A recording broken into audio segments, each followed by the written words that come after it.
नमस्कार मंडळी, आज तर माझी लाडूबाई बनली आहे मुक्ताबाई. तिने खूप छान तयारी तर केली आहे. बघू आता परफॉर्मन्स कशी देते.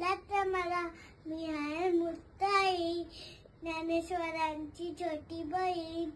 ज्ञानेश्वर महाराज भिक्षा मागायला गेले आणि त्यांना भिक्षा घातली नाही.